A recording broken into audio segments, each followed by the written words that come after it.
In my session this morning, as I can see, I'm going to be talking about higher education mobilities across national European comparison.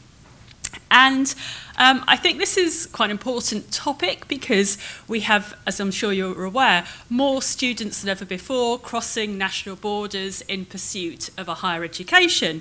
And Europe is quite an important space in which this takes place. But if we look at the literature on international student mobility, Europe is often quite under-researched. So I thought it would be useful to look at that today. And the research question that underpins the piece of work that I'm going to be talking about today is how is international student mobility discussed within policy documents, within different European countries, and how is the mobile European student constructed within those texts? And I suppose I'm interested in policy because I think social policy isn't just a kind of simple response to what politicians think are social problems, that actually social policy does quite a lot of kind of performative work of its own. It helps shape the way that we see the world, and for that reason I think it's interesting and important to look at. So, there are two bodies of literature that I'm going to talk about today within which this empirical research is situated. And the first of these is, I suppose, the wider European political context. And since the late 1990s, across Europe, there have been various initiatives to try to establish a European higher education area.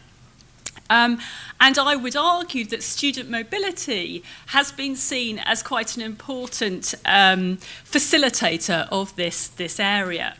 So the Erasmus scheme has been seen as an important mechanism by encouraging students to move to a different European country for their higher education, for part of their higher education, to generate a sense of Europe as a single educational space. And we can also see the Bologna process and the idea that countries should be moving to more standardised degree structures and having a common higher education framework as part of this process, to make it easier for students to move abroad for part of their degree. And Robertson has argued that this is a highly managed top-down strategy of convergence. So we see the increasing similarity of higher education systems across Europe.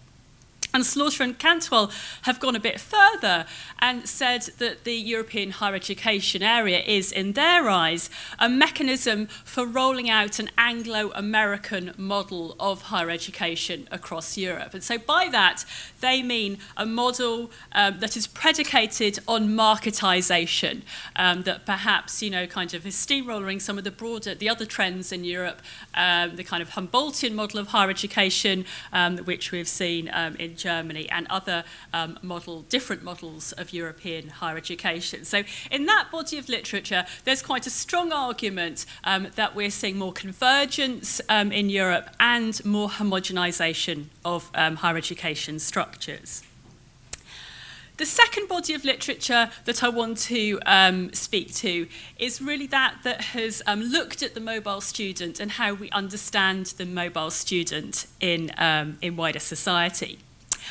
And there has been some recognition within this literature of geographical differences in take-up of student mobility opportunities and destinations. So, for example, there's been a fair bit of work within Europe about patterns of Erasmus mobility. So, for example, the UK typically receives many students, but our students are more reluctant to go to other European countries to study.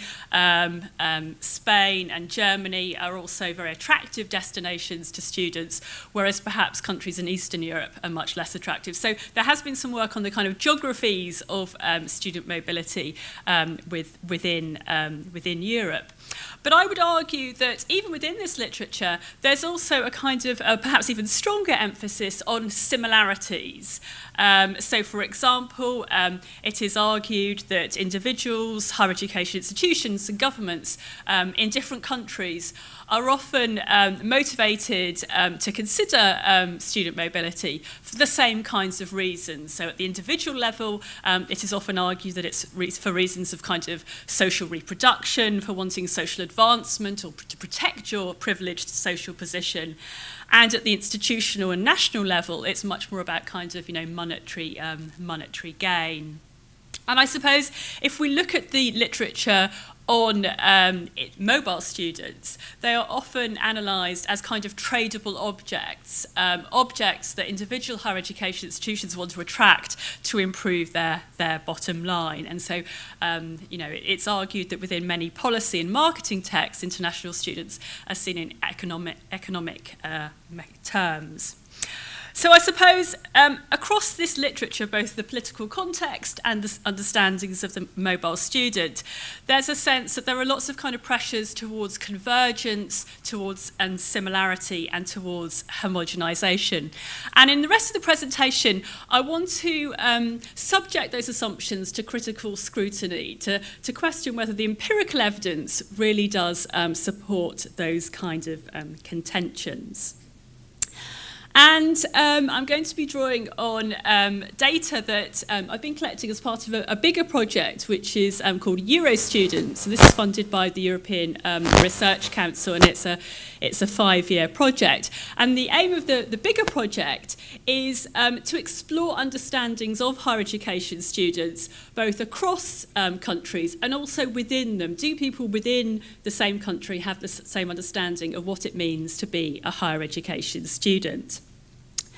And it's a multidisciplinary project, so it's drawing on perspectives from sociology, from education, from geography, from youth studies, and also political science and media studies to some extent. And we're collecting data from 6 different European countries: Denmark, England, Germany, Ireland, Poland, and Spain. And they have been chosen because of their different relationships to the European Union, the different types of welfare regime that they have, or political systems, and the different ways in which they fund higher education in those countries. And in each country, we're collecting data from 4 different policy actors, as we've called them. First of all, policymakers, looking at policy documents and interviewing key policymakers. Media, we're looking at newspapers and popular culture. We're looking at the perspectives of higher education institutions through their websites and by interviewing staff. And then finally, but perhaps most importantly, higher education students. We're conducting focus groups with higher education students in each of those 6 countries. But today, as I said at the start, I'm going to be focusing on the policy strand, and particularly our analysis of policy documents. I should say that if you're staying for the rest of the conference, we're giving 2 other papers from the project which are drawing on other strands of the research. So I can tell you more about those if you're interested later on. But the policy strands, the policy document analysis, is based on analysis of 92 recent policy texts. And from each country, we tried to look at 4 speeches by government ministers about students, 4 strategy documents from national governments, again about students, 4 documents from unions, from staff and student unions, and 4 documents from organisations that represented graduate employers. And in each country, these documents were selected on the basis of their national significance, so kind of, important documents nationally, their relevance to our focus on students, and date of publication. We tried to get the most recent publications wherever possible. And there were lots of challenges doing this, which I'm happy to talk about in the question and answers afterwards, not least the kind of language issues. All the texts that weren't available in English were translated into English prior to analysis, and that does raise questions about, their transferability of meaning and that kind of thing. But I won't talk further on that now, but happy to answer any questions later on. So what did we find when we analysed these documents? First of all, I think, in line with some of the assumptions in the literature that I mentioned at the start, there was some evidence of policy convergence. And there was a kind of very obvious foregrounding of issues around internationalisation and student mobility in the documents. So all of the countries in our sample had their own internationalisation strategy, or strategic plans in this area were written into other key documents. I think one of the things that's quite interesting in the kind of way in which international student mobility is described is the kind of implicit and in places explicit assumption that a high level of inward mobility to your country by international students can be seen as a proxy for the quality of the entire national higher education system. So I've put an example from one of the Spanish government documents up there to illustrate this. So it says, the promotion and guarantee of the quality of Spanish universities at national and international level is an essential aim of university policy and aims to provide information to society to promote the excellence and mobility of students and teachers. So this idea was very common across many of our countries, that if you had a high level of inward mobility, that was a sign that your higher education system was doing well and was kind of internationally recognised for that. And so looking at the kind of evidence in this area, there may be support for what Kate Geddy has called competitive policy borrowing with respect to international student mobility. So kind of her argument is that if we look at mobility policies across different higher education sectors, we see countries kind of borrowing policies in a kind of competitive fashion because they want to stay ahead in the race for international students. And so at a kind of general level, we see quite a high level of similarity in the policies. But I want to go on to argue in the rest of the presentation that beneath this kind of high-level similarity, we see some quite interesting differences between countries and a fair degree of policy divergence. And I want to argue that we can see this in three particular areas. Firstly, in how different nations talk about the scale and geography of desired mobility. Secondly, in how they understand the desired mobile subject and their responsibilities to that subject. And thirdly, how they discuss outward mobility. So far I've been talking about kind of inward mobility, but thirdly, the kind of mobility of their own students and graduates to other countries. And I'm going to go through each of these in turn. So first of all, the scale and geography of desired mobility. First of all, we can see differences by country in the extent to which intranational mobility is talked about. So here we're talking about kind of, students moving around within their own country. And in both Poland and Spain, considerable emphasis is put within the policy documents on encouraging this further. There's a sense that actually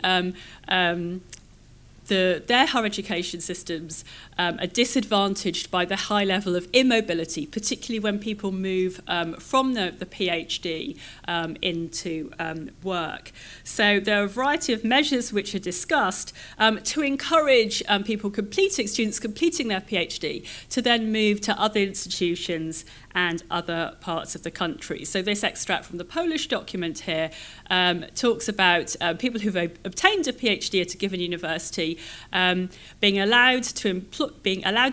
employed there only after working for 2 years in a different academic institution. So here we see kind of intranational mobility trying to be stimulated.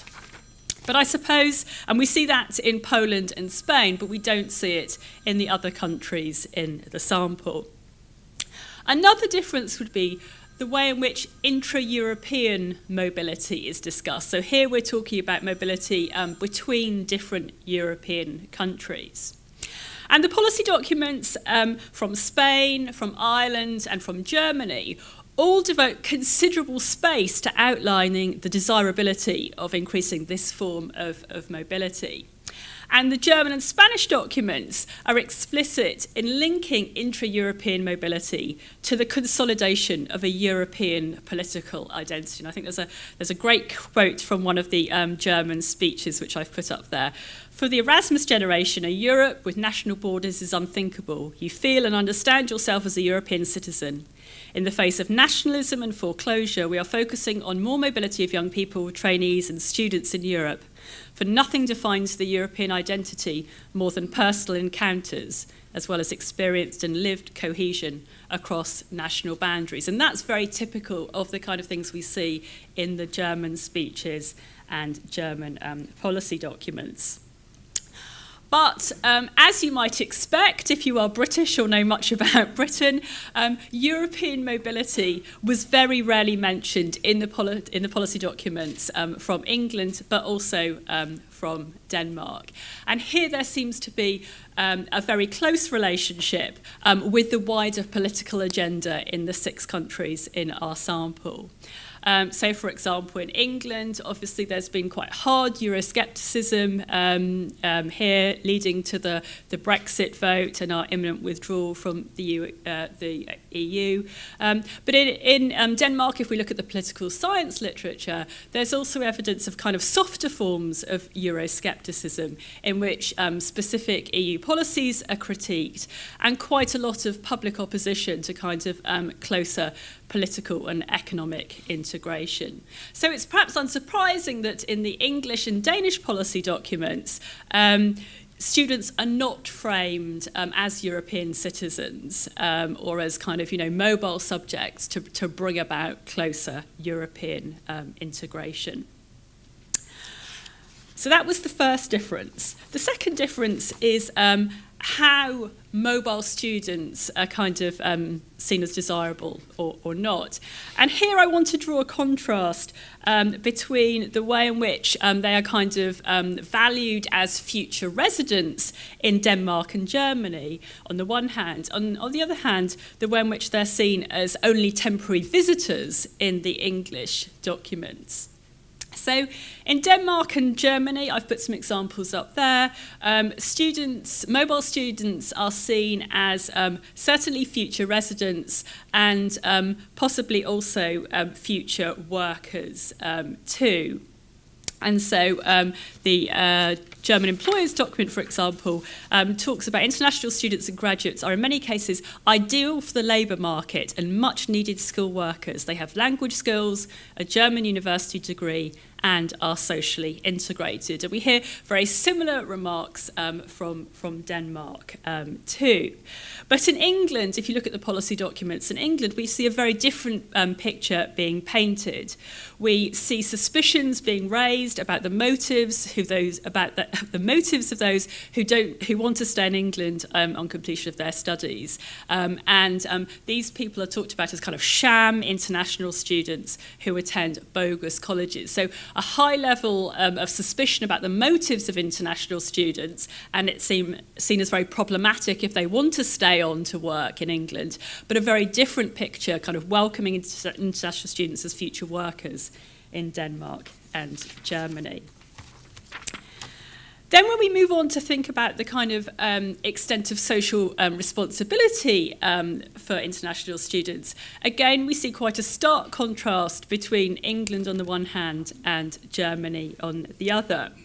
And I think if we look at the literature in this area, scholars have argued in general in relation to international student mobility that what Doreen Massey called the politics of responsibility doesn't travel very easily across national borders, so that actually governments tend to care much more for their national students than those who have come from other countries. And certainly this does seem to be the case in England. So the quotation up there talks about the problem of fake colleges which are supported by kind of internationally mobile students. But instead of kind of being concerned about the the education received by these incoming international students, the problem is couched in terms of the problem for domestic students. So domestic students are being disadvantaged because these bogus colleges are being set up, which are supported by the fees of international students. So it's quite interesting here how things are being problematised from the perspective of domestic students rather than international students.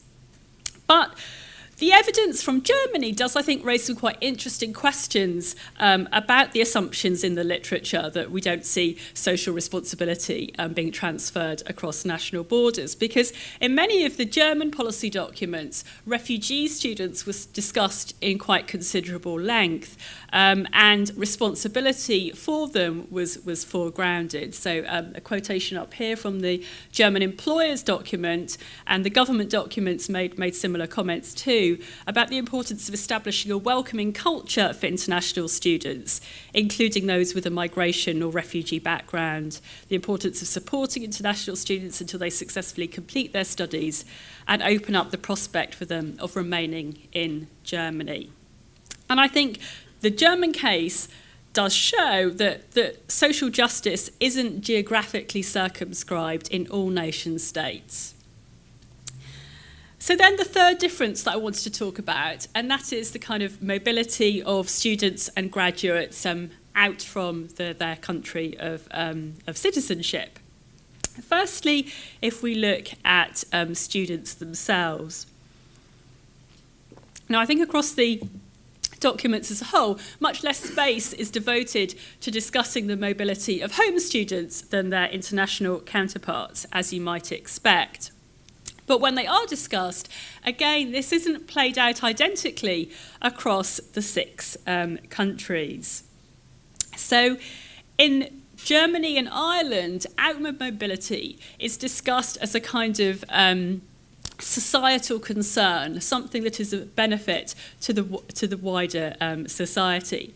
So in Germany, we see outward mobility talked about as a central plank in the formation of European political identities, which kind of links to the quotation I showed you earlier about the Erasmus generation, but also as an effective response to nationalism, that actually we've seen lots of nationalist movements in Europe, and actually encouraging our students to move abroad can make them more sensitive to difference, give them a better understanding of the world, which will help these kind of these political currents that we need to respond to. And in Ireland too, there are concerns about the low level of current outward mobility, but again, this is couched in kind of national terms, that this is of concern, and it might have a negative impact on the national labour market, so it's something that we need to attend to.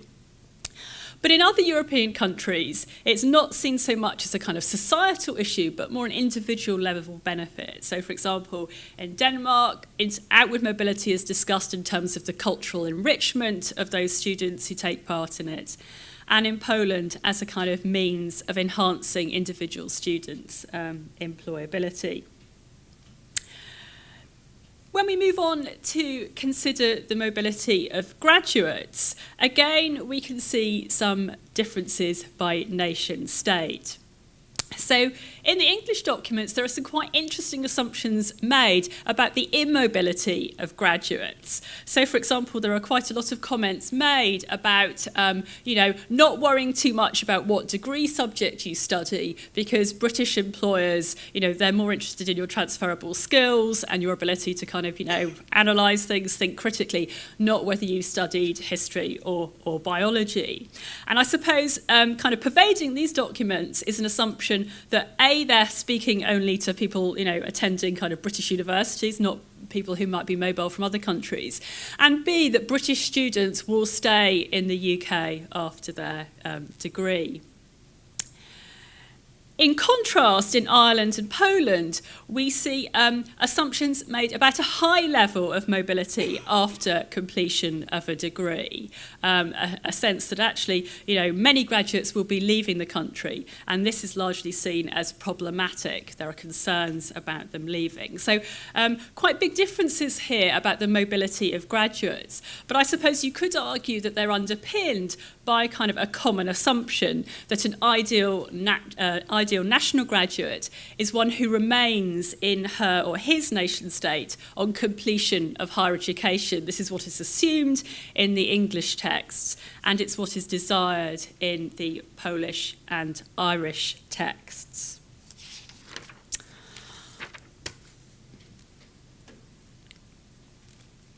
Okay, so where does this leave us? I want to return now to those kind of two bodies of literature that I talked about at the start and try to relate some of these empirical findings to the arguments in that literature. So first of all, the literature that I talked to about policy convergence in Europe. Hopefully the kind of differences that I've flagged up during my presentation have convinced you that if we look at policy documents on international student mobility, they do raise quite important questions about the ostensible homogenisation of European higher education systems, that actually, there are still some quite profound differences in the way in which mobile students are understood, desired, the sense that whether the government has any particular responsibility for them, whether they are wanted after the completion of their degree, etc. So I think while both internationalisation and mobility are discussed a lot in these policy documents, they're discussed in quite different ways and often based on quite different assumptions.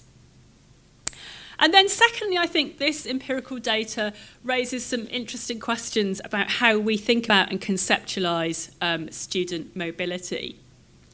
So as I said, in the literature, there is a kind of sense that students are treated in this very kind of economic way as tradable objects.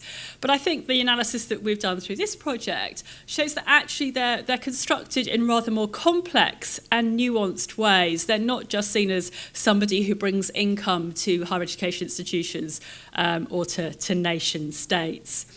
And I think this feeds into wider work, which is kind of, trying to deconstruct the idea of a singular, homogenous international student. Also, I think it demonstrates that there are quite clear relationships between the way in which students are understood, in this case in relation to kind of their mobility, and the wider political context. So, the example of how relationships between a nation state and the European Union can affect how students are constructed would be one example of this. And so I think this raises some issues about, or it illustrates some of the kind of ways in which policy transfer can be limited, and the way in which local political factors can help shape which policies are taken on board and which are not, and how they are rolled out in practice.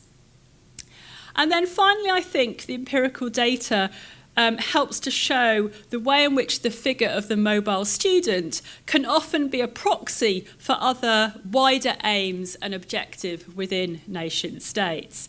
So, for example, the sham student, which is discussed in the English policy documents, can be seen as a kind of embodiment of illegal migration and all the kind of wider national concerns about that we hear in England. But equally in other countries, the mobile student can be seen as evidence of having achieved global excellence in your higher education system. And so the broader point, I suppose, is that students, in this way are not simply positioned as economic resources. They're doing much more work in political discourse too. And so in the rest of the project, we're looking at the extent to which these policy understandings are held by students too, and institutions and the media. And hopefully I'll have a chance to talk to you at some point during the rest of the conference or in the future about some of the findings from the other strands of the research. But if you'd like to find out more, we have a project website, which is eurostudents.net, and we also have a Twitter feed up there. But very happy to answer any questions you might have now. Thank you. Can you see that the policy documents has then led to actual resource to help mobility? So either to support students moving out of the country to go to another country, or to support students coming in? Yes, so I suppose mainly today I was talking about the kind of language that was used to talk about them, but I suppose we've also looked at kind of the substantive policies that kind of, they're linked to. And I think, yes, for example, in Germany, quite a lot of the policy documents talk about the kind of, the actual resources that are going to support refugee students, and there's some interesting debate between the unions who argue that it isn't enough and the government who's saying, it is sufficient. So yes, and I think, a lot of the kind of policy directions that I was talking about are backed up with kind of, specific policies where money or other types of material resource are going in to facilitate the type of migration they're talking about, or equally to stop the type of migration, in terms of the kind of bogus college fears in England. And do you mind if I ask, how are you choosing which universities to look at and which students? Because I know in the UK there's some universities that are really big on mobility and trying to encourage students to come in and their own students to go away, while there's other universities that don't really talk about it at all. Yes, so I should say that the bigger project, in general, we're focusing primarily on national students, so we're kind of excluding, because we're excluding international students from our sample because we wanted to focus on kind of national construction. So we have looked at this in the policy analysis, but it's been a lesser concern in terms of the data collection from students and institutions. So what we have done, though, in each country, we have chosen 3 higher education institutions in which to carry out fieldwork. And we tried to choose those to represent some of the diversity of the sector. So, for example, in England, we have got 3 institutions with different market positions, one Russell Group, one pre-92 but not Russell Group, one post-92. And in the other countries, we've looked at kind of what the key differences between institutions are, and we've tried to get 3 that represent to some extent that diversity, although there are also logistical factors. And there will be I'll write an interesting paper one day about kind of negotiating access and all the universities who said no to us straight away. So there were lots of kind of quite practical things that affected our sampling decisions. So that was the institutions, and then within the institutions, we found it quite hard to get institutions to agree, and then we found it even harder to find students to agree to participate. But basically, our selection criteria were you had to be an undergraduate student, because we thought the issues for undergraduates and postgraduates can actually be quite different. So we wanted to focus on undergraduates, and you had to have citizenship of that country in which we were doing the research. And beyond that, we tried to get as much diversity as possible in terms of subjects that students were studying, but also gender, ethnicity, and social class and age where possible. And then again, we ran 3 focus groups in each institution. Each focus group had an average 6 students. And we had thought it would be nice to kind of group those perhaps by subject area, but in the end, the kind of practical issues became the most important thing. So we generally had quite a mix of students in each of the focus groups. So we didn't have any international students. And so sometimes, and we didn't ask them specifically about mobility, but it did often get brought up as part of kind of more general questions about what does being a student today mean to you and things like that.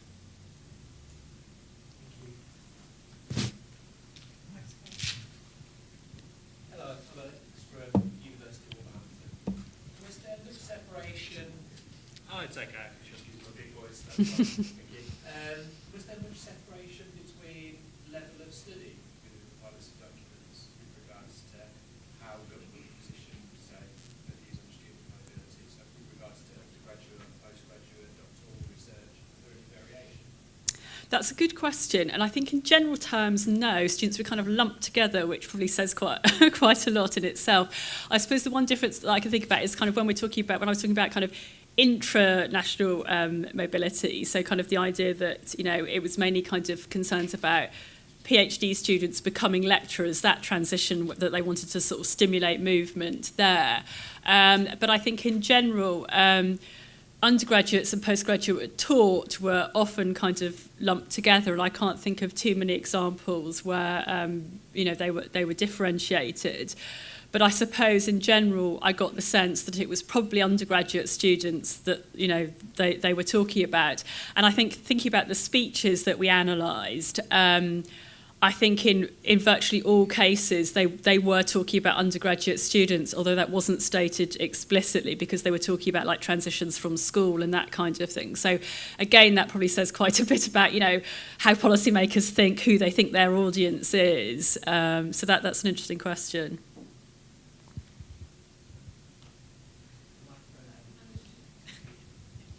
Hi, Emilia from the University of Luxembourg.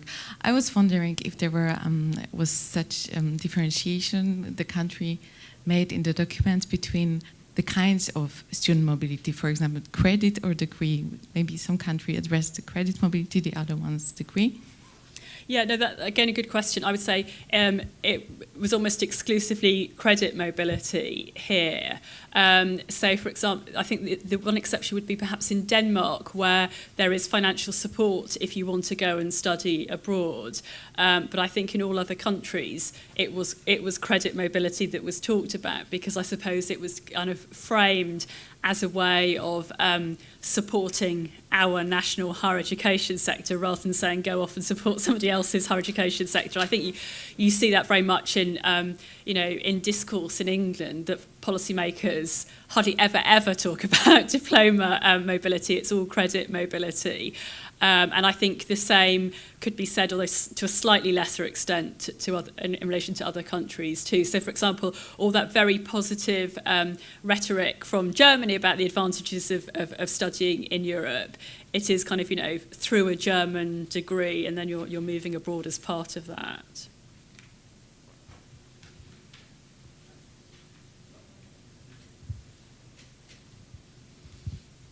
Could you describe the process of analysis a little bit? Like when you had all this amount of text, what did you start finding in it? And were there several rounds of analysis, or was it content analysis, discourse analysis, and what kind of things were you focusing on? Yeah, thank you. Because this is kind of a huge project with various different strands, we're using NVivo as a way of managing all our data. And so and also because one of the important parts of the project is to kind of make links between the different strands, so to look at, kind of understandings of the policy documents, but to what extent they're shared by students and by, people who work in universities, to what extent they're discussed in the media. It's been quite important for us to have a common coding framework so that we can combine the analysis on the different strands. And so we've got a kind of coding manual that's very thick now. But the way in which we started was, I suppose, the policy documents were put into NVivo, those that weren't in English were translated. And then we devised a coding frame which started off in a quite deductive way. So we looked at the literature on the way in which students are constructed, and we came up with some categories that we thought were quite important from the literature that we wanted to kind of, explore whether these were popping up in the different strands of the project. But then we found that actually, because there's kind of quite limited work in this area, those categories weren't really sufficient to describe what we were seeing in the data. And so I would say that the coding frame now is largely kind of as a result of an inductive process where we have been looking, in a quite a grounded way about what the key understandings are. So I think it was kind of, it's been an iterative process with some ideas and concepts derived from the literature which have fed into our coding framework. But probably now the majority of our codes, grounded in a kind of inductive way. And then as we go through the project, we're looking at the extent to which, the themes and key findings from, the policy strand are replicated in the student strand, for example, and vice versa. So in terms of kind of, the practicalities of it, the nuts and bolts, what we've done is we have kind of coded everything quite thematically, I suppose, in NVivo. And then for each each country in each strand produced a kind of description of the data. So, for example, for the policy documents, there's a description for Denmark, for Germany, for England. For the policymaker interviews, there's a description for Denmark, England, etc. And then on the basis of those summaries, we have been able to kind of start making our comparisons, because it is a huge amount of data, and it's quite easy to you can't keep it all in your head, so we've had to be quite systematic in terms of the different processes that we've gone through. So a thematic one that has brought in comparisons both between countries and between strands, and also within countries between our different actors at different points as we've gone through the process. We've got time for one more question. Hi, you said at the start that there was an issue about the construction of mobile students as a sort of form of privilege, and the social economic background of that group, how far it's about reinforcing social privilege. Was that something the policy documents picked up on at all? No, I don't think so.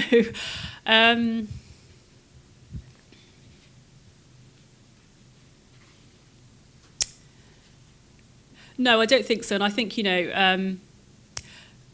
but I think you could argue that that was kind of implicit in some of the discussion. But I think some of the discussion also made other assumptions. So, for example, like the way in which kind of, sham international students are discussed in the English documents, I think it gives the impression that actually, these people aren't necessarily coming from very privileged backgrounds. They're all, they're often kind of, wanting to exploit the British system because of problems back home. I mean, that's never stated explicitly like that, but, and they're contrasted with the international students who are called the brightest and the best, who are the ones that we do want to attract. So there's this kind of dichotomy set up in relation to international students in the English documents. So there isn't an assumption that they're all privileged, but it's almost like we only want the privileged ones. And I think, the contrast would be in Germany, where there's an explicit recognition that, many of these students come from very, very problematic backgrounds, areas of conflict in the world, and a great recognition of the difficult transition they've had to get to Germany. So I would say there is a more nuanced discussion, but how that's played out differs a little bit from country to country.